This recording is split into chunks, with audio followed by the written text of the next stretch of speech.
Viewers, आप doctor Masood Ahmad रियाज advocate से मुखातिब हैं। तो मैंने पिछली दफ़ा जो है आइडियोलॉजी ऑफ पाकिस्तान पे एक लेक्चर दिया था, एक वीडियो बनाई थी। तो उसमें अक्सर लोगों ने कमेंट दिया था कि आप काइंडली सीएसएस पे एग्ज़ाम्स के हवाले से जो है आप एक लेक्चर अपलोड करें।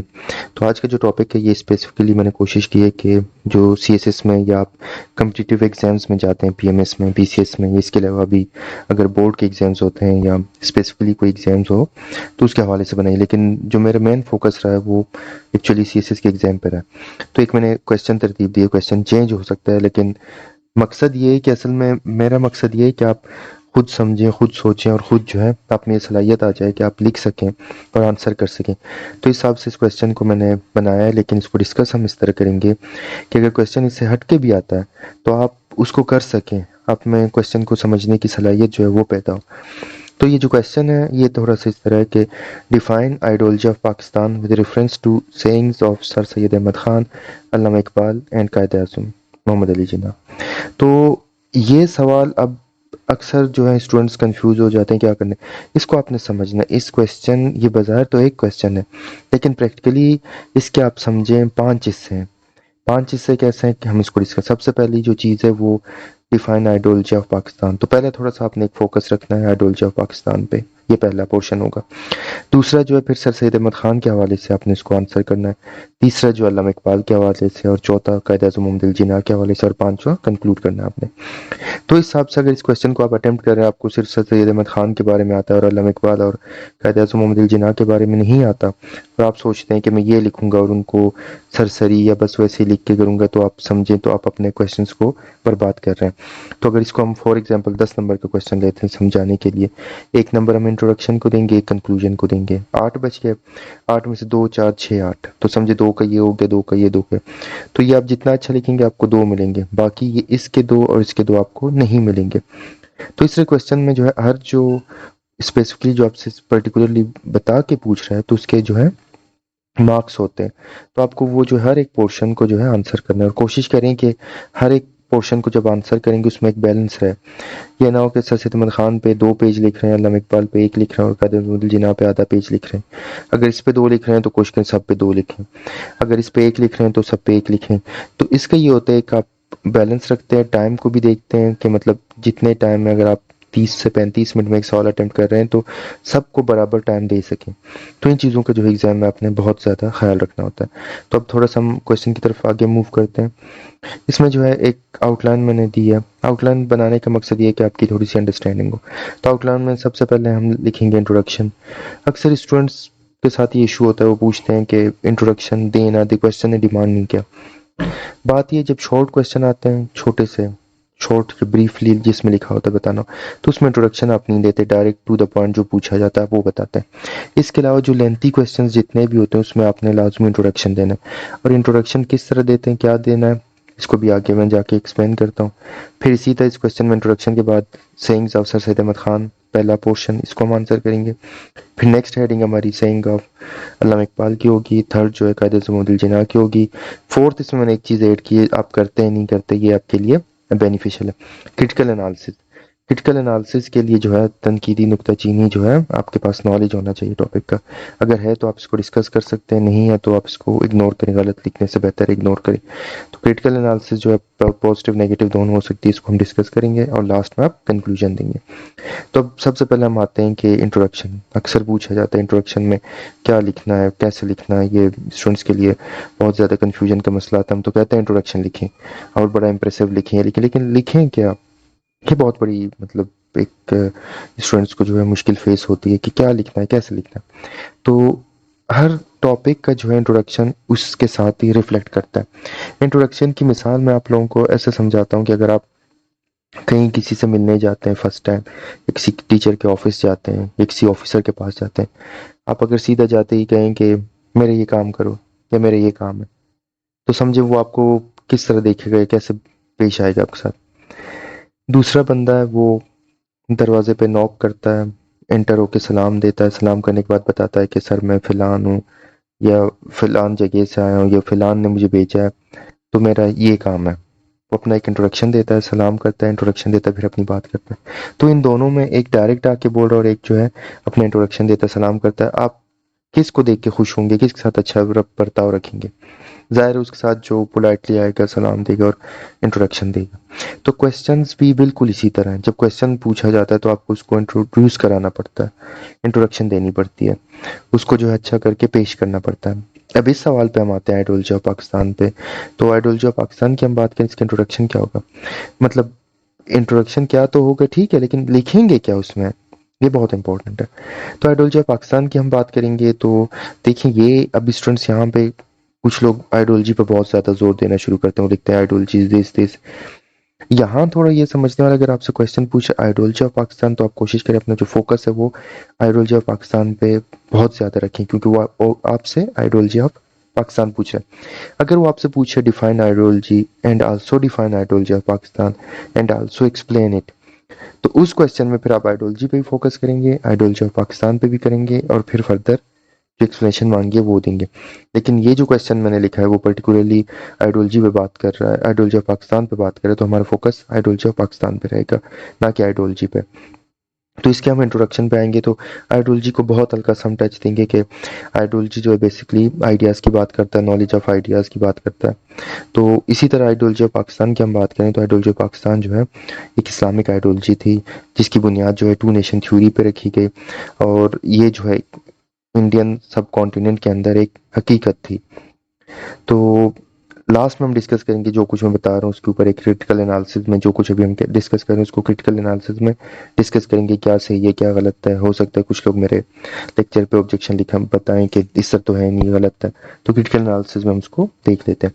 तो इंट्रोडक्शन में जब आप बताएंगे तो इंट्रोडक्शन में आप बताएंगे कि आइडियोलॉजी पहले क्या है, थोड़ा सा, बहुत थोड़ा सा, 1 से 2 लाइन में, कि आइडियोलॉजी जो है आइडियोस से निकला है और लोगोस से, टू वर्ड्स हैं जिसके मतलब आइडिया और नॉलेज जो है इससे निकला है। आइडियोलॉजी पाकिस्तान जो इस्लामिक आइडियोलॉजी है, जिसकी बुनियाद जो है टू नेशन थ्योरी के ऊपर थी, जो कि इंडियन सब कॉन्टिनेंट में एग्जिस्ट करती थी। टू नेशन थ्योरी का मतलब ये कि Muslims and Hindus were two different nations, ठीक है, on the basis of religion, custom, caste, creed, सारा आप लिख के मेंशन करेंगे। और इस तरह बताएंगे कि इस चीज़ को साबित करने के लिए सर सैयद अहमद खान, अल्लामा इकबाल एंड कायद अज़म अब्दुल जिन्ना ने बहुत सारी स्पीचेस की और साबित की, और इसकी एक सबसे बड़ी जो आप कह सकते हैं कि हकीकत है वो ये थी कि आपके सामने 1947 में पाकिस्तान बन गया। तो इस तरह का आप एक इंट्रोडक्शन देंगे जो आपकी बात को भी डिफाइन कर सके, उसको एक्सप्लेन कर सके और उसको सपोर्ट भी कर सके।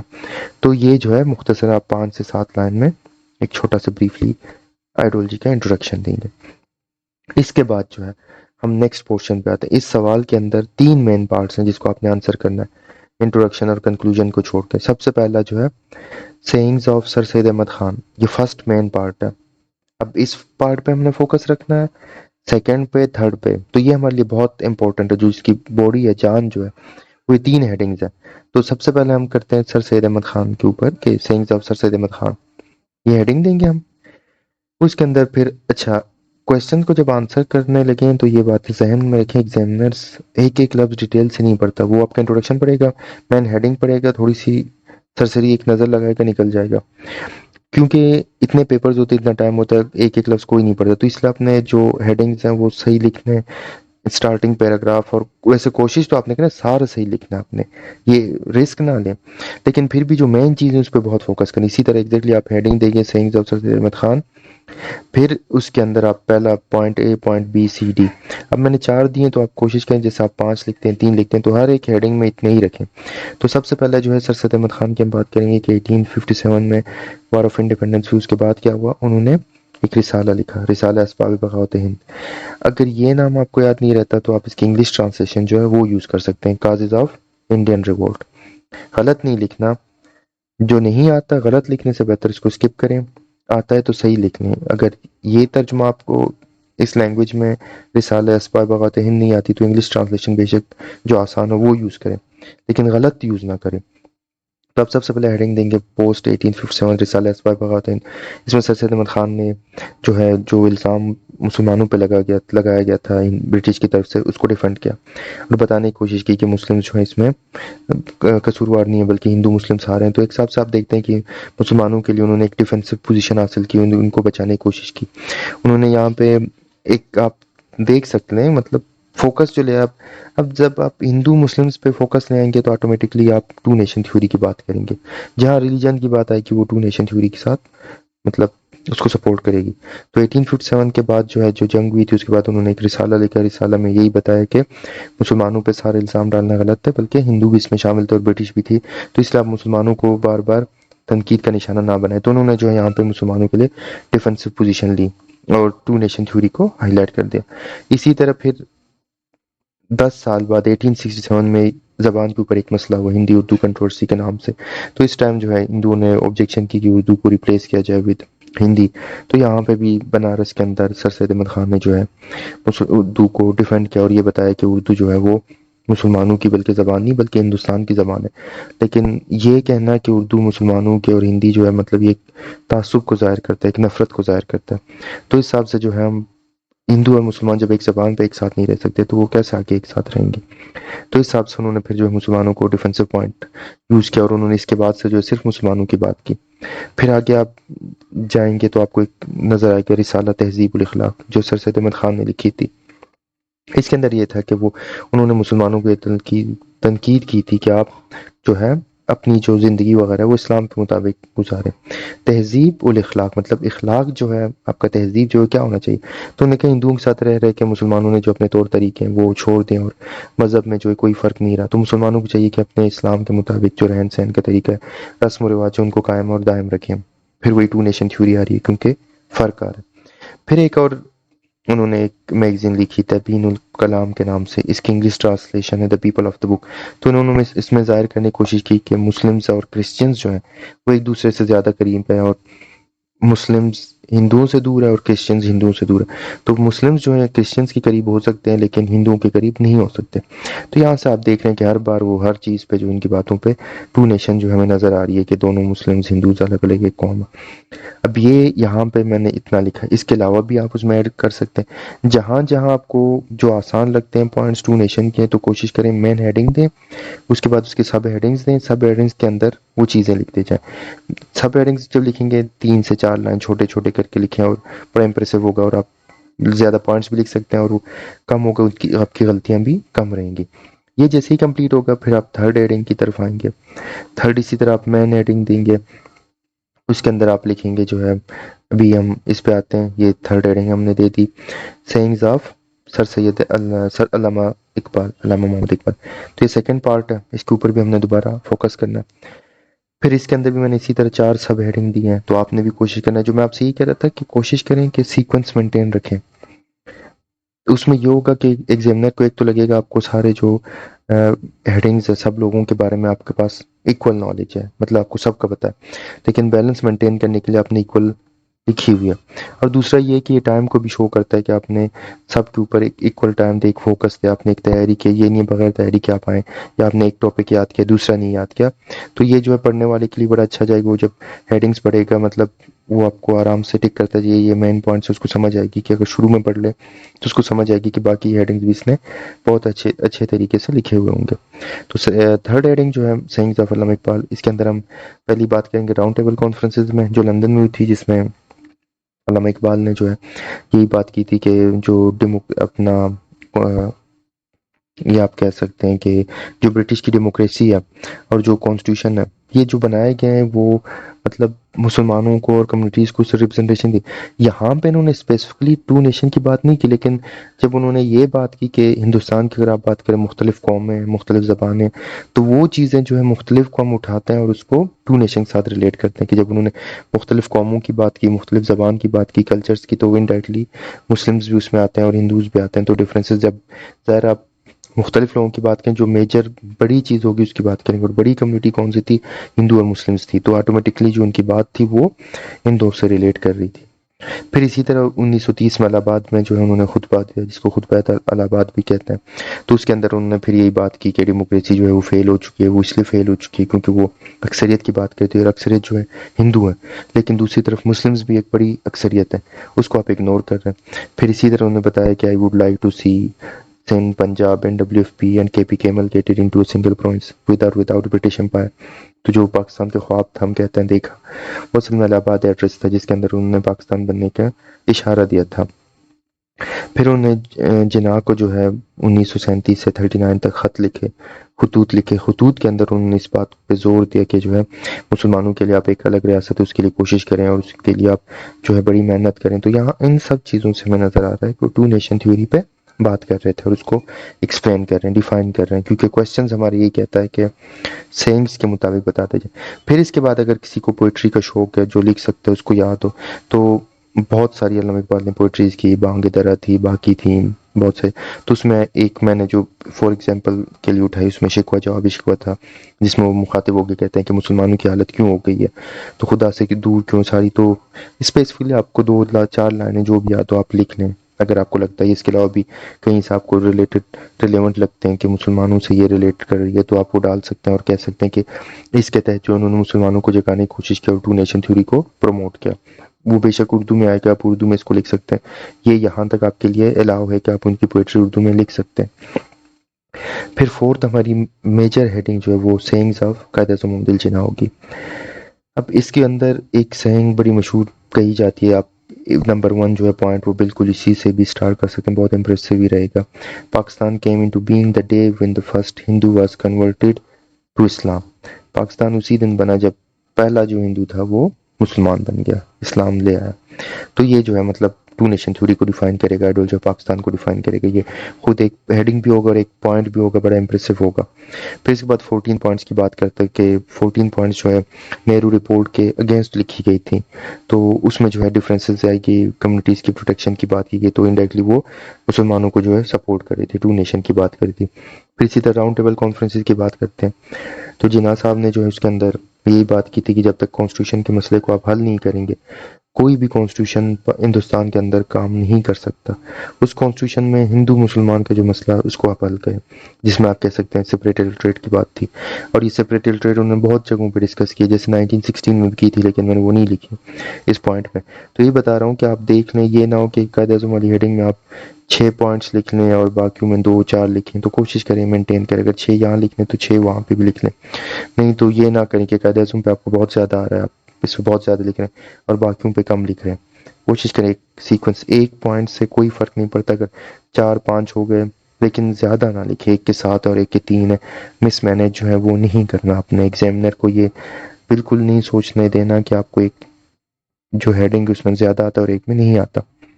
फिर इसके बाद हम आते हैं अपना लाहौर रेजोल्यूशन, जो बहुत मशहूर है, इसको पाकिस्तान रेजोल्यूशन भी कहा जाता है, जिसमें कायद आज़म मोहम्मद अली जिन्ना ने ये बात की कि Muslims are a nation by any definition of the word nation. तो वो आप बताते हैं इसके अंदर। तो ये सारी जो हेडिंग्स मैंने बताई आपको, उसकी थोड़ी सी एक्सप्लेनेशन दी, ये प्रैक्टिकली टू नेशन थ्योरी को डिफाइन करी। अब यहाँ पे एक हेडिंग है जो मैंने यहाँ डिस्कस नहीं की, क्रिटिकल एनालिसिस।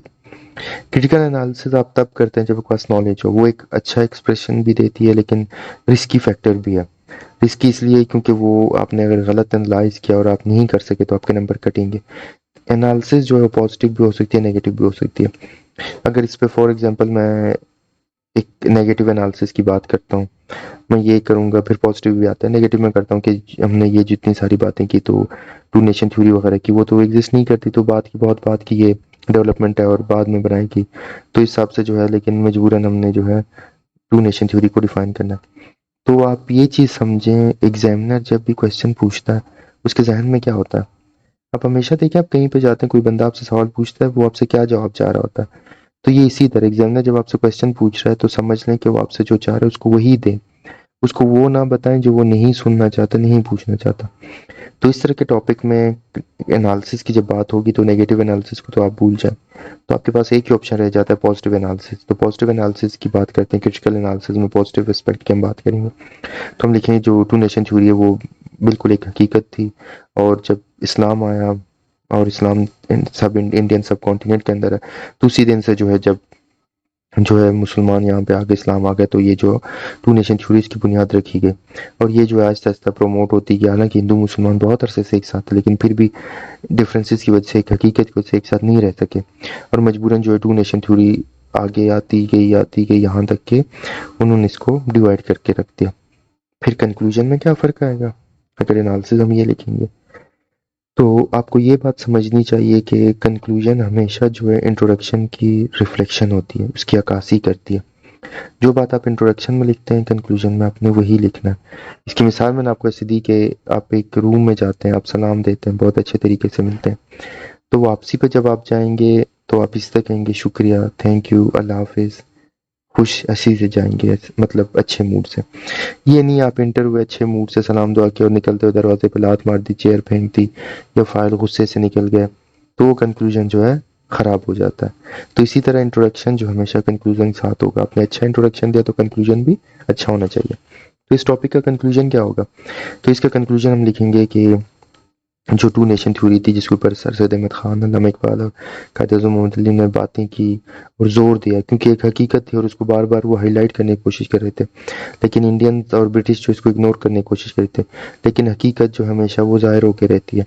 और इसी तरह ये टू नेशन थ्योरी जो है इस्लाम के ऊपर थी और ये एक हकीकत थी, तो इसलिए जो है ना चाहते हुए भी जितनी जो कोशिश थी की गई, लेकिन फिर भी 14 अगस्त 1947 को पाकिस्तान जो है क्रिएट हुआ और हिंदुस्तान जो है इंडियन सब कॉन्टिनेंट दो हिस्सों में तकसीम हो गया। तो यहाँ से जो है आपका जो टॉपिक है वो प्रैक्टिकली एक समझिए पूरे एक फ्रेमवर्क के अंदर आ जाएगा और मजबूत हो जाएगा। उसको एग्जामिनर पढ़ने वाला जो है उसके पास गुंजाइश नहीं रहेगी कि आपके मार्क्स काटे, मार्क्स सिवाय आपकी जो ग्रामेटिकल मिस्टेक्स होंगे या आपने कोई डेट वगैरह में गलती की होगी, उसके अलावा जो है अगर आप इस तरह लिखते हैं तो आपकी जो आइडियाज़ होगी, उसकी जो कोहेरेंस होगी, वो जो है बहुत ज़्यादा कॉम्पैक्ट होगी।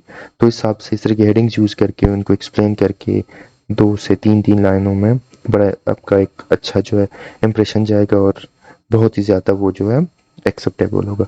उम्मीद है आप लोगों को टॉपिक समझ आई होगी, पसंद भी आई होगी। फर्दर कुछ हो तो ज़रूर कमेंट में मेंशन कीजिएगा। थैंक यू, अल्लाह हाफिज़।